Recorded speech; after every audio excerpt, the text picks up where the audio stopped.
Halo semua, selamat datang di Me versus My Mind Podcast. Bersama aku Alan, aku menggunakan podcast ini sebagai terapi perilaku kognitifku untuk membicarakan segala hal yang aku pikirkan, aku rasakan, dan aku alami. Semoga podcast ini memberikan insight baru kepada kalian semua tentang berbagai hal dari sudut pandang aku sendiri. Sebelum mendengarkan podcast ini, aku menganjurkan teman-teman untuk menggunakan earphone, headset, atau speaker tambahan. Karena menggunakan speaker bawaan handphone saja, kemungkinan akan mengurangi pengalaman teman-teman dalam mendengarkan podcast ini.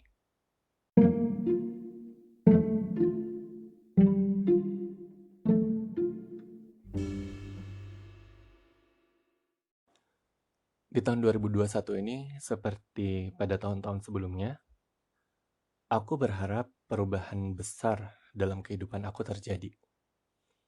Aku menemukan diriku dengan versi Alan menjelang akhir tahun 2021.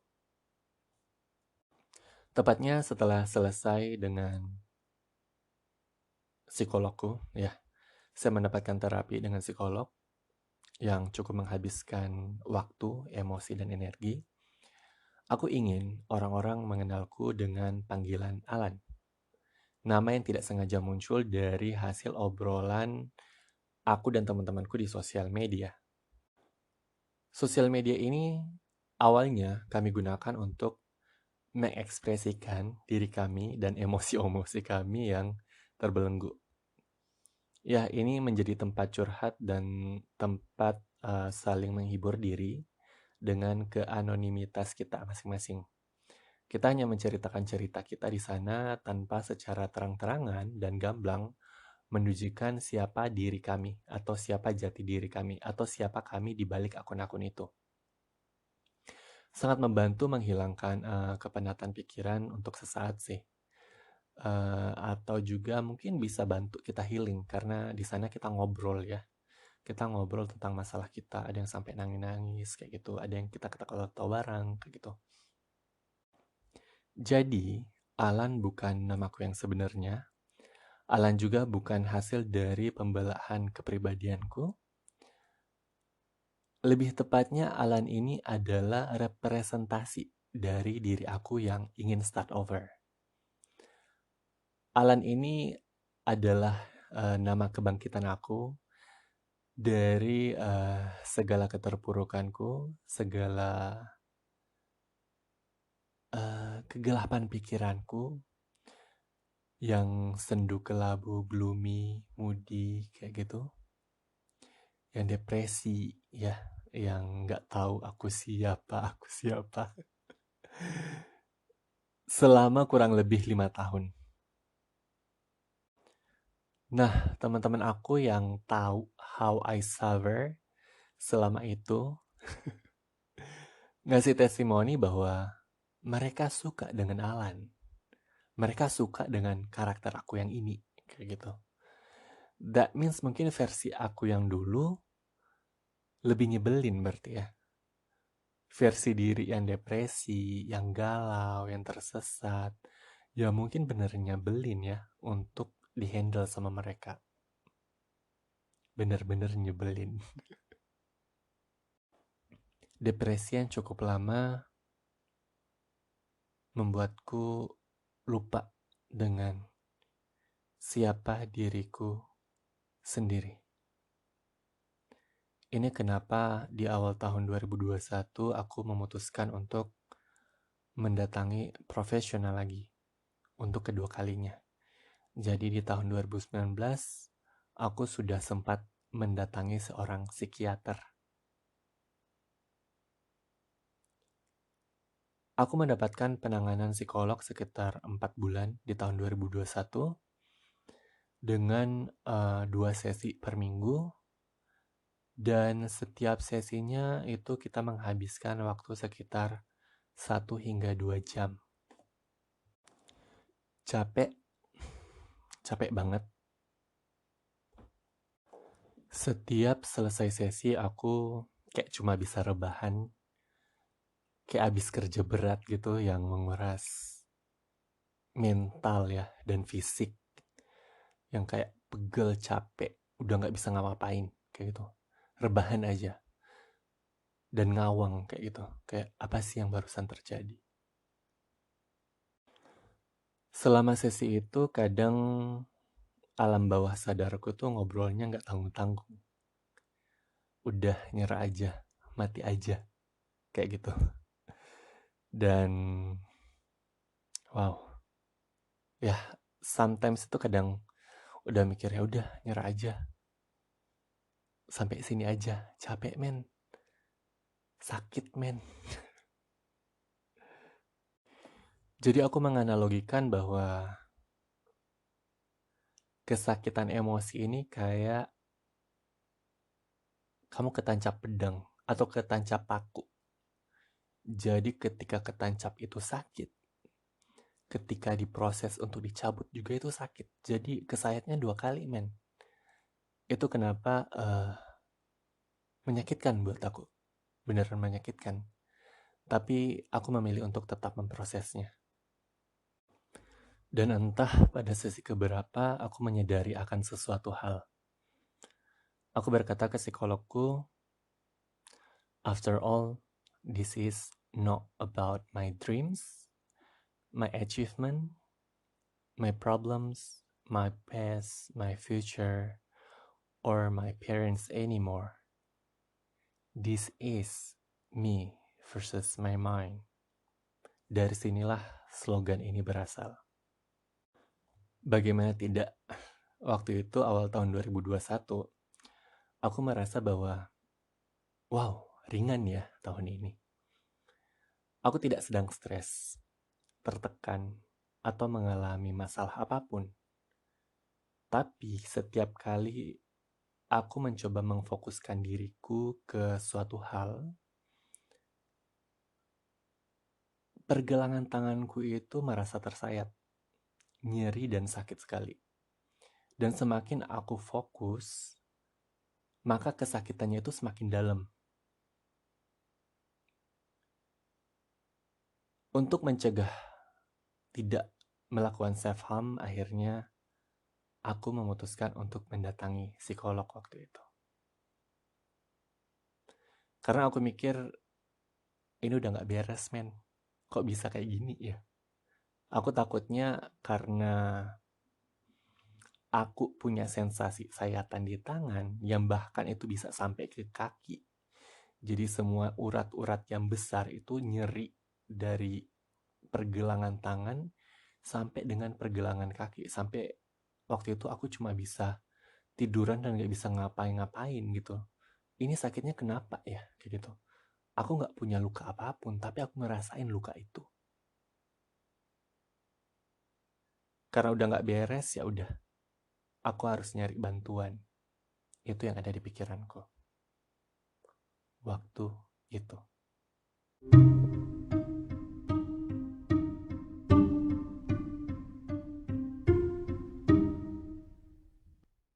Kenapa aku membuat podcast ini? Ketika aku datang ke psikolog dan waktu itu, aku nggak tahu apa yang harus aku lakuin waktu itu. Jadi aku cuma datang dan menelanjangi diri aku dengan ngobrol apapun itu, ngobrol tentang semua permasalahan.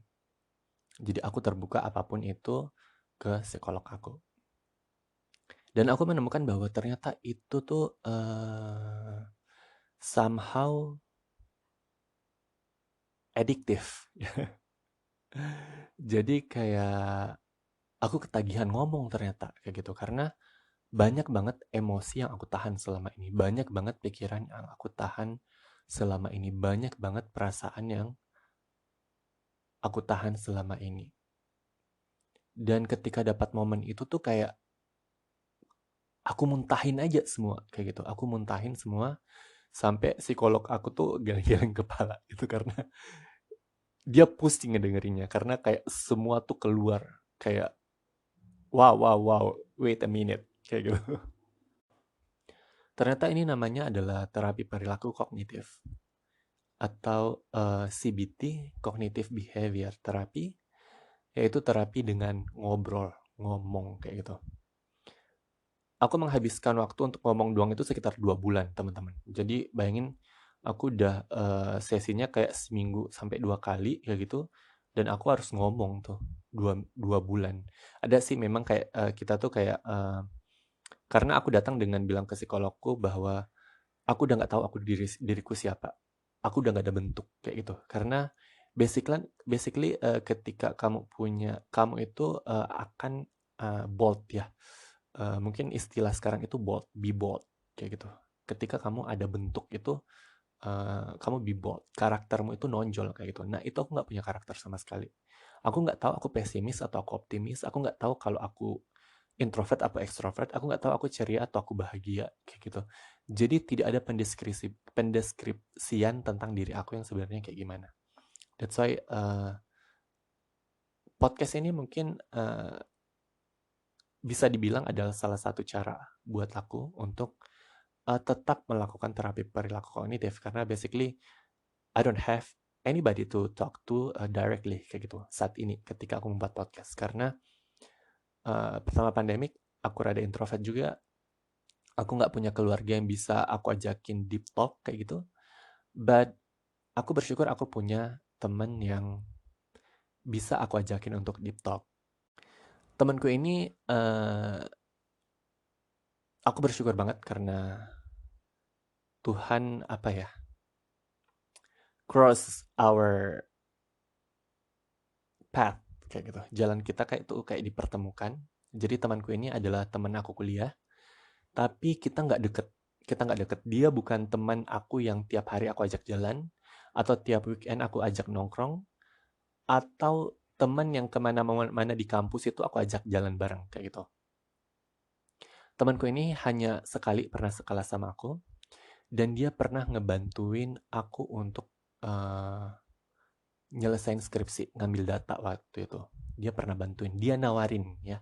Jadi inisiatifnya adalah dia ngebantuin orang kayak gitu. Karena dia juga sempat merasa kesulitan dan dia dibantuin orang.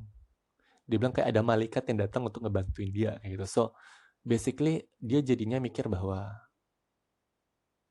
untuk menjadi teman orang itu kamu harus menjadi teman gitu loh untuk orang lain kayak gitu. Dia memikirkan itu, akhirnya dia berinisiatif untuk melakukan itu. Dan ternyata dia sebroken itu juga, teman-teman. Dia sebroken itu, jadi ketika dia melihat bahwa kok ini anak kayak bermasalah banget ya. Jadi dia melihat aku mulai overshare. Aku waktu itu belum sadar sama sekali tentang behavior aku yang mulai berubah ya. Perilaku aku yang mulai berubah. Biasanya aku update status apa yang aku pikirin, aku yang rasain kayak gitu. Ini enggak. Jadi aku mikir berat terus aku post ke sosial media. Jadi aku mikirin ekonomi, mikirin politik, mikirin negara, dan itu aku post ke sosial media. Aku post ke sosial media dan itu tengah malam, men. Jadi kayak dia mikir ini anak kenapa ya? Insomnia, tapi insomnianya itu mikirin berat banget, dia bilang kayak gitu. Jadi dia akhirnya mulai nanya, kamu kabarnya gimana? Kamu ada masalah kayak gitu. Dan aku bersyukur banget karena dia hadir dalam kehidupan aku saat itu hingga hari ini. Di di tengah-tengah keribetan aku dengan pikiran aku itu, aku bersyukur banget aku punya teman walaupun itu cuma satu yang dia benar-benar ngertiin dan mau dengerin gitu, teman-teman. Ini adalah salah satu alasan aku kenapa aku pengen bikin podcast ini. Karena aku tahu di luar sana banyak silent fighter. Ya mereka mungkin kebingungan dengan diri mereka. Mereka kebingungan dengan masalah mereka. Mereka kebingungan gimana caranya keluar dari lumpur ini. Stuck in the mud ya. Gimana caranya dia bisa keluar dari lumpur ini ya. Yang mungkin gak tahu gimana cara memulai hidup baru. Gimana untuk move on? Gimana untuk rilis rasa sakit-sakit yang dia rasain? Karena eh, aku berpikir aku sangat terbantu oleh temanku ini. Jadi selama beberapa tahun aku dalam masalah aku itu, dia selalu datang gitu dah. Dengan mempertanyakan apa yang kamu butuhin. Aku bisa bantu apa? Kabarmu kayak gimana? Aku doain ya kamu tiap pagi.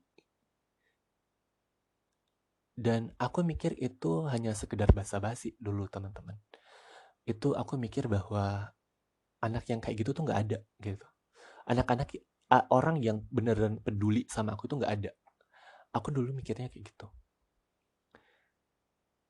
Karena apa? Pikiranku waktu itu sangat gelap dengan pikiranku sendiri. Jadi aku gloomy, kayak ada awan, kayak ada pikiranku jadi sempit banget, gelap kayak gitu. Aku nggak tahu aku siapa, aku di mana, aku ngapain kayak gitu. Sampai di level itu kayak gitu. Nanti aku akan ceritain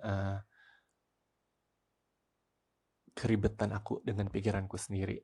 Makanya ini kan namanya me versus my mind. Karena aku dan pikiranku tuh seribet itu ternyata kayak gitu. Dan itulah kenapa aku mikir bahwa podcast ini penting kayak gitu. Dulu aku sama temanku ini kita sempat ngobrol bahwa aku pengen punya klub di mana aku bisa mempertemukan anak-anak yang punya masalah, yang broken, yang mentok ini untuk ketemu dan ngobrol kayak gitu. Supaya apa? Supaya paling nggak mereka punya wadah untuk mengekspresikan apa yang mereka pikirkan, mereka rasakan, emosi mereka apa, kayak gitu. Aku memang bukan anak psikolog, aku mungkin nggak punya ilmu untuk itu, tapi aku ngerasain keberadaan temanku yang sama-sama juga bukan anak psikolog itu sangat ngebantu, sangat ngebantu. Paling nggak untuk aku bertahan hari ini, untuk aku bertahan hari ini. Jadi itu kenapa salah satu aku bikin podcast ini, mungkin aku bisa kecantol dengan anak-anak yang punya masalah juga, yang broken juga, yang punya kesakitan-kesakitan yang sama di luar sana, yang mereka mungkin dalam diemnya mereka, mungkin dalam kesendirian mereka, mungkin dalam cangkang mereka ya. Karena aku juga kalau di Jepang dibilangnya hikikomori ya kalau nggak salah. Jadi diam di kamar. Aku nggak punya temen. Aku nggak punya temen dan teman di dunia fisik ya teman-teman, bukan di dunia maya. Di dunia nyata itu aku nggak. Sekarang itu semakin sempit, semakin dikit. Dan itu sangat ngebantu. Punya teman yang mau dengerin kita itu sangat membantu. Tapi teman-teman juga harus hati-hati karena di sana ada teman-teman yang toksik. Ya, ada teman-teman yang toksik yang mereka karena nggak ada di level kita, di level pikiran kita itu kadang mereka jadi toksik. Bukan ngebantu tapi jadi toksik kayak gitu. Jadi teman-teman harus pintar-pintar juga. Mungkin ketika teman dengerin aku ini akan relate kayak gitu. Tapi nggak semua orang lain di luar sana bakalan relate dengan apa yang teman-teman pikirkan dan rasakan. So that's why aku bikin podcast ini adalah untuk wadah juga buat teman-teman yang mungkin punya permasalahan yang sama, keribetan yang sama, pikiran-pikiran yang berkecamuk kayak gitu. Mungkin dari mendengarkan podcastku ini, teman-teman paling nggak merasa terhibur, merasa nyaman, merasa ringan ya, walaupun hanya sehari saja untuk bertahan ya. Siapa tahu besok harinya teman-teman itu jadi lebih baik kayak gitu. Ya, aku berpikir aku nggak ada akan pada titik ini menceritakan ini ketika mungkin waktu itu aku nggak punya temanku yang ini yang tiap hari kayak ngedoain aku, tiap pagi dia ngedoain aku, dia WhatsApp aku, semoga hari ini kamu diberikan kebahagiaan, Semoga hari ini semua masalah-masalahmu diangkat oleh Allah. Semoga hari ini semua masalah-masalahmu terselesaikan. Semoga semua urusanmu, semua cita-citamu, keinginanmu bisa lebih mudah kamu gapai dan sebagainya, teman-teman. Banyak banget doa pagi yang secara konsisten itu dia sebarkan. Dan dulu itu aku tidak berpikir bahwa itu adalah sebuah keseriusan. Aku dulu mikir bahwa itu hanyalah sekedar basa-basi, men. Tapi ternyata ada orang yang tulus seperti itu. Yang sampai dengan bertahun-tahun dia dengan konsistennya melakukan itu. Sampai aku ngerasa aku terbebas dengan cangkangku, ya, terbebas dari cangkangku, terbebas dari pikiranku sendiri yang sekarang lebih terang. Aku nggak bilang bahwa aku totally heal ya, teman-teman, karena healing itu tidak berhenti, tidak selesai. Healing masalah emosi, masalah pikiran kita itu nggak akan selesai pada satu titik. Tapi itu adalah kekonsistenan kita untuk melakukan healing every day, teman-teman. Jadi semua traumatic event yang kita jalani, kita alami itu nggak akan selesai hanya dalam satu kali treatment dengan psikolog. Saya aja nggak bisanya sampai 4 bulan. Dan itu sampai para perawat waktu itu di fasilitas kesehatan kenal dengan aku. Ini pasiennya konsisten banget ya. Ya, teman-teman. Aku ingin menjaga tekad kalian, harapan kalian bahwa kalian bisa sembuh kok. Kalian paling nggak bisa lebih ringan kok daripada apa yang kalian rasain hari ini.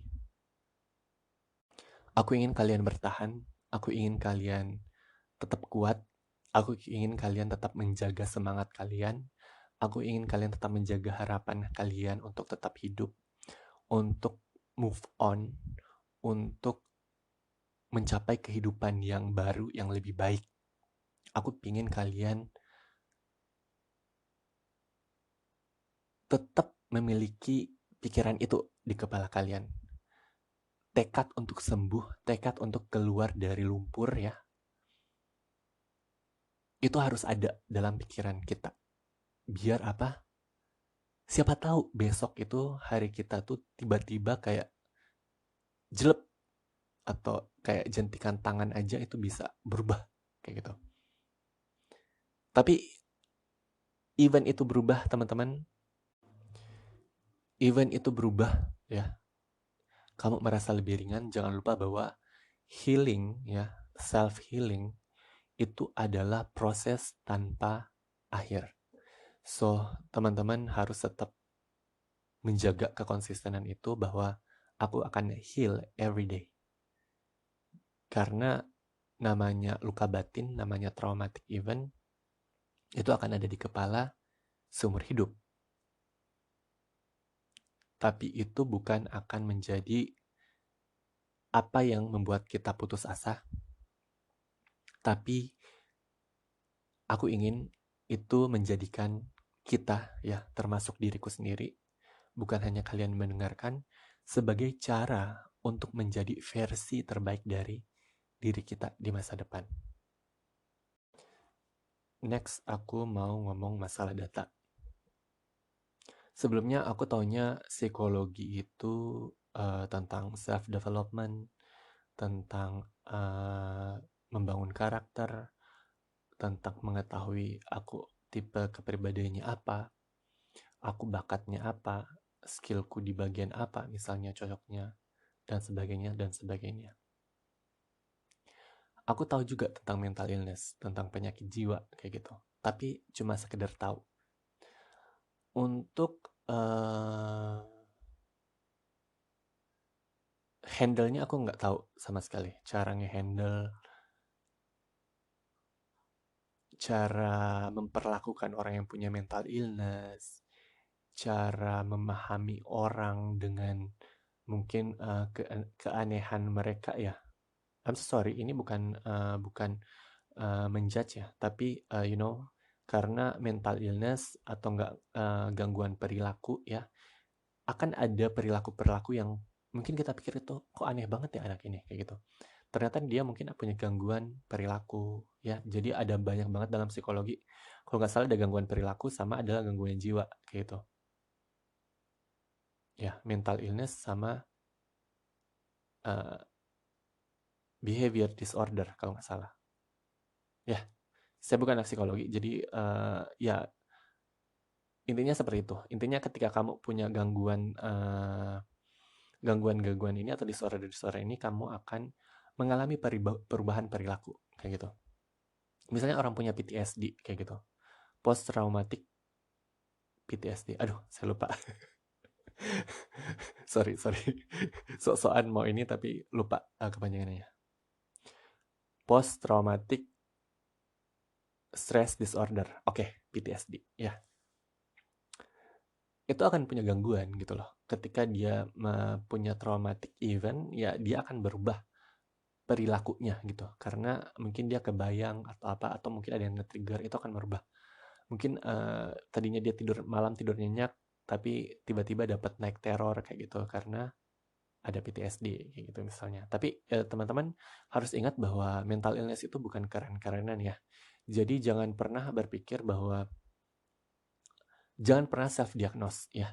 Diagnosa itu dilakukan oleh profesional. Jadi jangan pernah self diagnose dan mental illness jangan jadi bahan untuk keren-kerenan karena orang yang real punya mental illness itu akan berharap dia punya kehidupan yang normal teman-teman, karena kesakitannya itu tuh benar-benar menyakitin kayak gitu loh, menyakitkan kayak gitu. Dan banyak kan sekarang karena lagi tren-tren juga kan masalah mental illness, itu kan orang-orang jadi kayak stres dikit aja langsung bilang, oh my god aku depresi kayak gitu. Sementara depresi itu setahu aku ya, fasenya itu panjang. Kamu stres, tapi ketika itu dalam jangka waktu periode panjang, baru itu jadi depresi. Jadi ketika kamu stres, misalnya uh, ada apa gitu, kejadian apa hari ini, dan kamu stres, itu belum bisa didefinisikan sebagai depresi, teman-teman.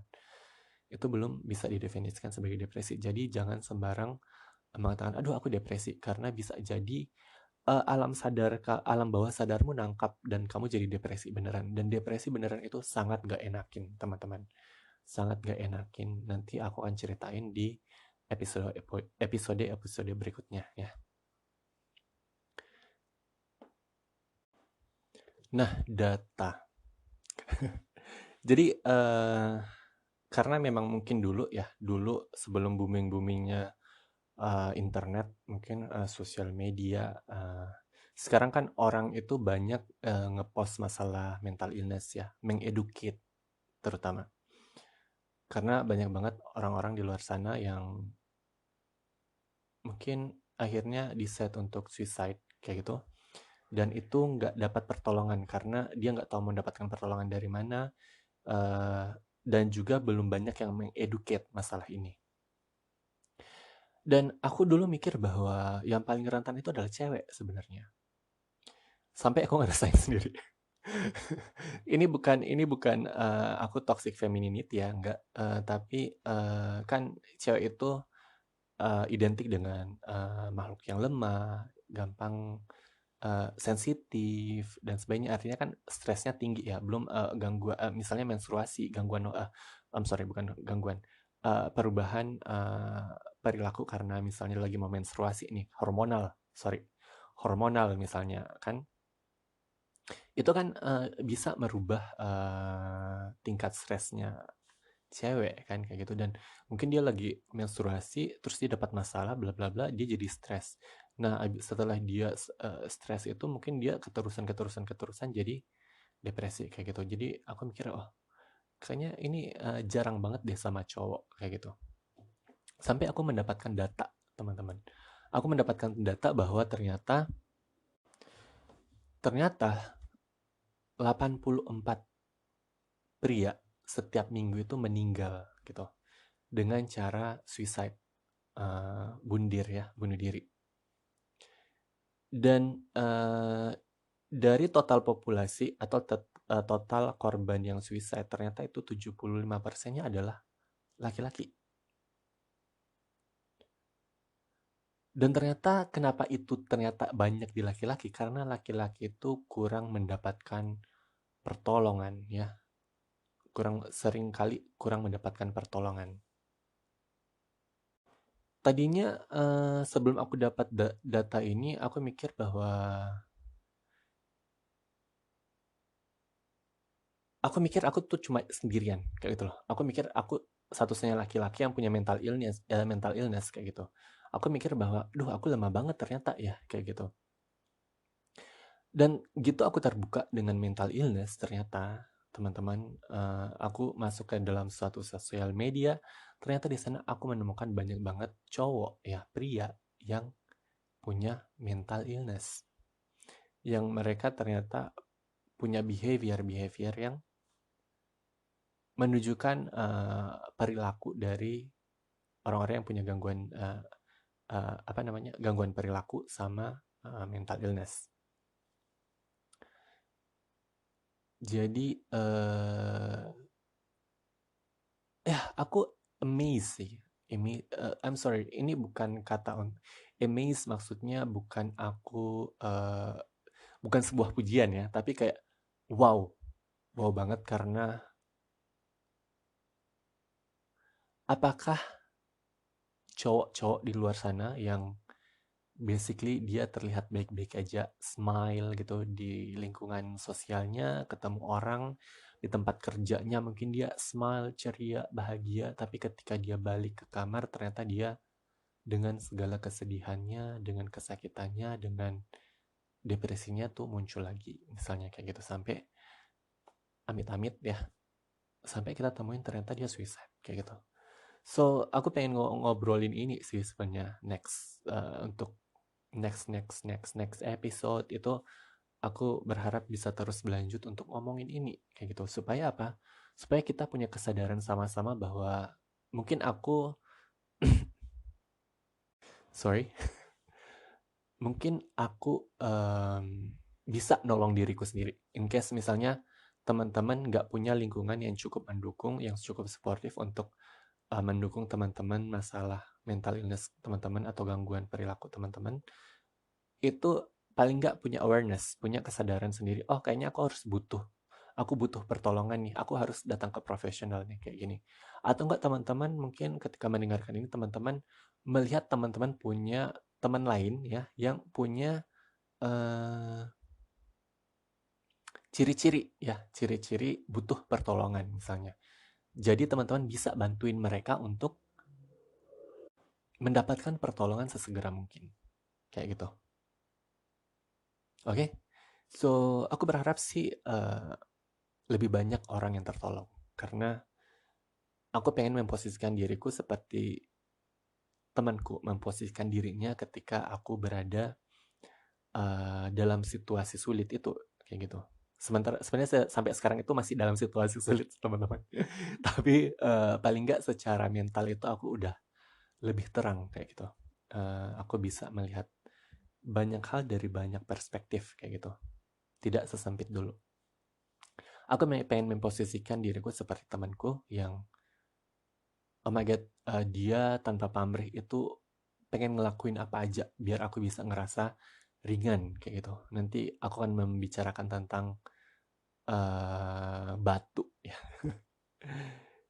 tentang batu, batu di dada kayak gitu. Jadi aku berharap podcast ini bisa ngebantu siapa aja di luar sana yang kesulitan dengan cara mereka bertahan untuk tetap bertahan, untuk tetap bertahan.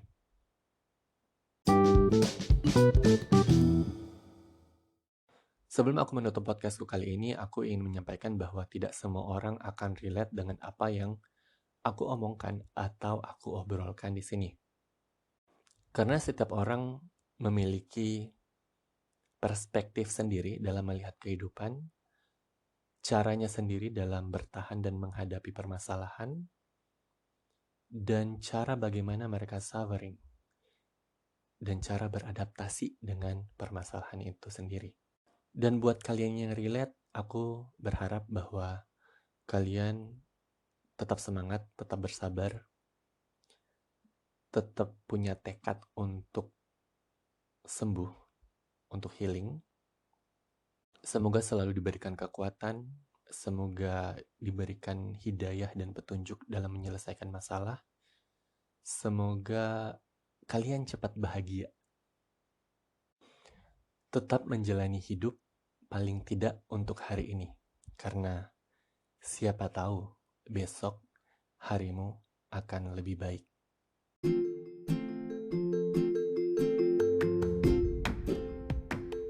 Podcast ini dapat kamu dengarkan di Spotify, Anchor, dan YouTube. Kamu dapat melakukan search keyword dengan Alan 2021, Me versus My Mind. Terima kasih sudah mendengarkan perbincanganku dan pikiranku. Sampai jumpa di pikiran-pikiran selanjutnya.